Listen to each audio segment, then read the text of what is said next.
Bonjour et bienvenue dans l'entretien de France 24. Aujourd'hui, nous avons le plaisir de recevoir un opposant historique au régime de Mobutu, de Laurent Kabila et désormais de son fils Joseph Kabila, dans ce qui s'appelait avant le Zaïre, qui est aujourd'hui la République démocratique du Congo. Étienne Tshisekedi, merci à vous d'être présent. Merci. Alors, après avoir connu la prison et l'exil, vous qui êtes le fondateur de l'Union pour la démocratie et le progrès social, espérez devenir enfin le président de ce pays si vaste, si riche et si complexe. Est-ce que vous allez être candidat à l'élection présidentielle prévue en novembre 2011 ? Oui, je vais être candidat à la présidence de la République, oui, aux élections prévues pour le novembre 91, si jamais elles sont organisées, parce qu'il y a toujours des bruits qui ne nous rassurent pas sur ce plan-là. Est-ce que vous pensez que les conditions sont réunies pour avoir des élections transparentes? Je ne dirais pas que les conditions sont réunies, mais étant donné la situation catastrophique dans laquelle le pays se trouve pour le moment, je me suis senti obligé d'entrer dans les jeux pour ne pas demain être accusé de non-assistance à personne en danger, parce que franchement, notre peuple ne peut plus tenir longtemps en fait, ça. Donc je tiens absolument à participer à ces élections-là. Donc vous, après 3 ans d'absence, vous étiez à l'étranger, vous allez rentrer à Kinshasa en décembre? Début décembre, oui. Pourquoi? Qu'est-ce que vous allez faire? Je vais commencer par organiser le congrès de mon parti, le premier congrès du parti. On n'a jamais eu le temps, avec toutes ces dictatures, on n'a jamais eu le temps de s'organiser.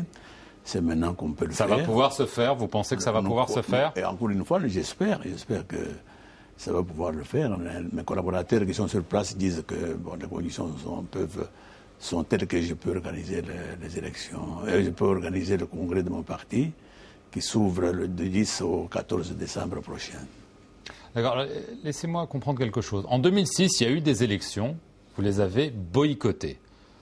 Pourquoi est-ce qu'aujourd'hui, vous décidez a priori d'être candidat? Est-ce que les conditions de transparence démocratique sont meilleures aujourd'hui qu'en 2006? Non, j'ai dit justement que les conditions ne sont pas nécessairement meilleures, mais j'ai dit que la situation politique dans laquelle se trouve, la situation sociale dans laquelle se trouve le peuple congolais est telle que je dois prendre mes responsabilités. Je ne peux pas, pour des raisons que les conditions ne sont pas remplies, ne peux pas cette fois-ci être absent. Il faut absolument que je remplisse mon devoir civique, parce que comme je dis, il ne faut pas que demain je sois accusé de non-assistance de personnes en danger. Parce qu'effectivement, quel est le danger? Quel est le danger aujourd'hui? Évidemment, le pays a beaucoup de problèmes, mais pour vous, quel est le danger? Guerre civile, sécession, coup d'État, effondrement économique, quel est le danger? D'abord, la manière catastrophique dans laquelle, laquelle le peuple est dirigé, le pays est dirigé par l'équipe au pouvoir pour le moment.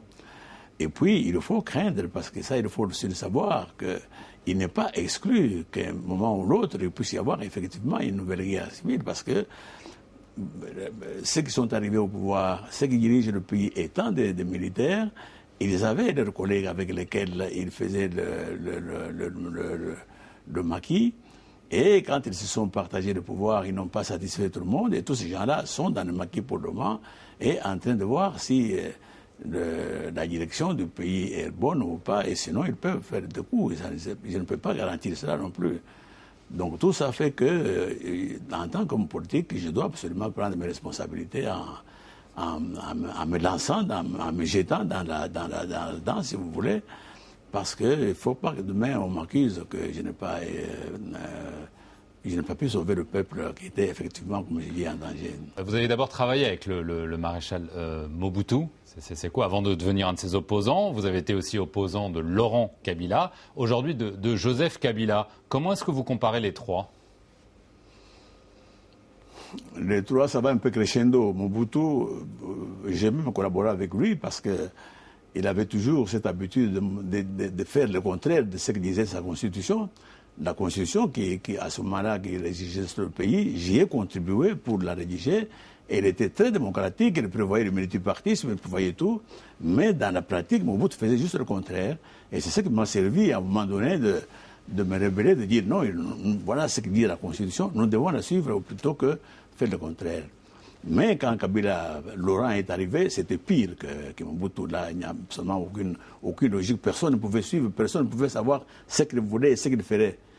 C'est pas, de la même manière que son fils aussi, il n'a aucune vision, on ne sait pas demain qu'est-ce qui nous attend au Congo. On agit au sauve qui peut, on ne sait pas très bien ce qui va se faire. Donc, un homme qui n'a pas de vision politique, qui n'a pas de programme, il y a 10 ans qu'il est au pouvoir. Pour le moment, il ne faut pas oublier ça.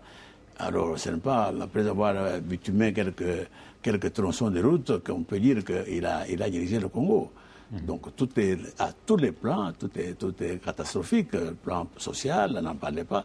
Les fonctionnaires sont toujours en grève permanente, donc il ne faut pas en parler. Il n'a construit aucun hôpital, aucun centre médical.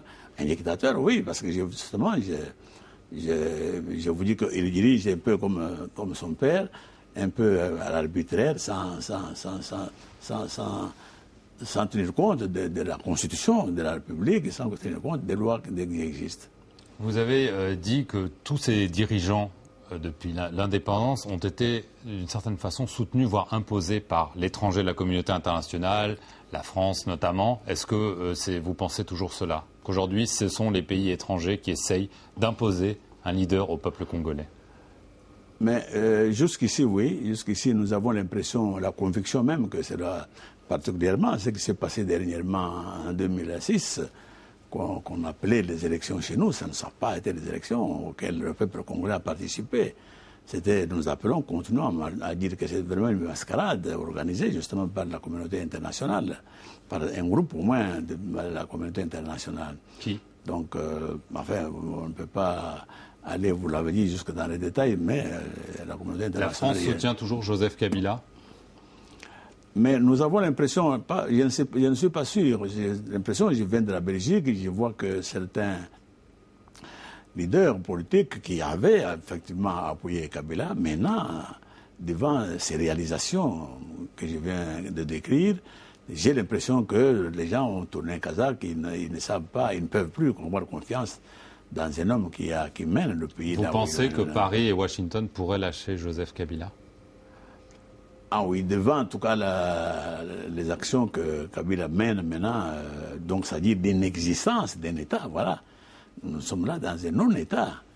Donc je crois que les réalités sont telles que, quels que soient les appuis que l'Amérique et la France donnaient à Kabila, ils doivent absolument s'en défaire pour le moment. Ce n'est pas possible. Mais entre devoir et le faire, vous pensez qu'il y a une possibilité que ça devienne une réalité?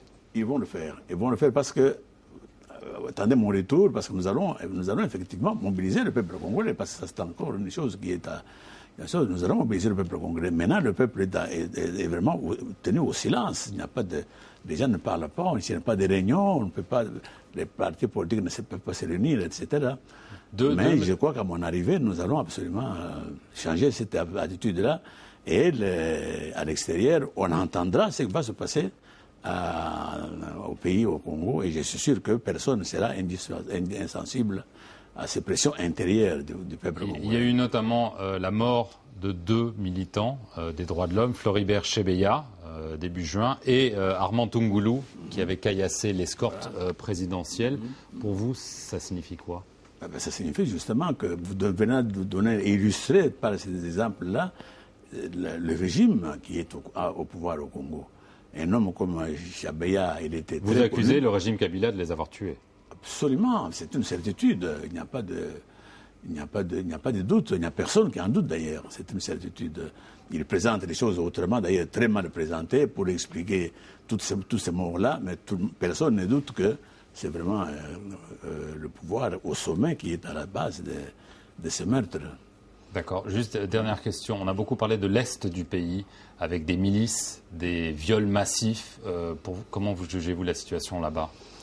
Mais justement, vous voyez, quand nous étions à Sun City, nous avons été au dialogue intercongolais, les trois groupes de belligérants, plus même des politiciens, c'était pour arriver à pacifier le pays, demander à ceux qui portaient des armes de les déposer, mettre sur pied une armée nationale pour la première fois d'ailleurs, parce qu'il n'y a jamais eu l'armée nationale, procéder à un recensement de la population, parce que depuis 60, nous ne savons pas combien sont les Congolais, procéder à l'identification des Congolais, parce que depuis lors, il y a des désordres tels qu'il y a énormément de gens de toutes parts qui sont dans le pays. On ne sait pas qui est Congolais, qui ne l'est pas. Tout ça a été exigé au dialogue intercongolais avant qu'on puisse parler d'élection. Mais comme on avait les idées de tricher comme on a triché, on a négligé justement toutes ces choses-là qui allaient nous assurer des élections réellement libres et transparentes. Donc on a négligé ça. Donc, vous posez la question que vous posez. À ce moment-là, on a promis, ceux qui sont au pouvoir ont promis Mont et Merveille, surtout à l'Est, où la sécurité était très, très, très menacée.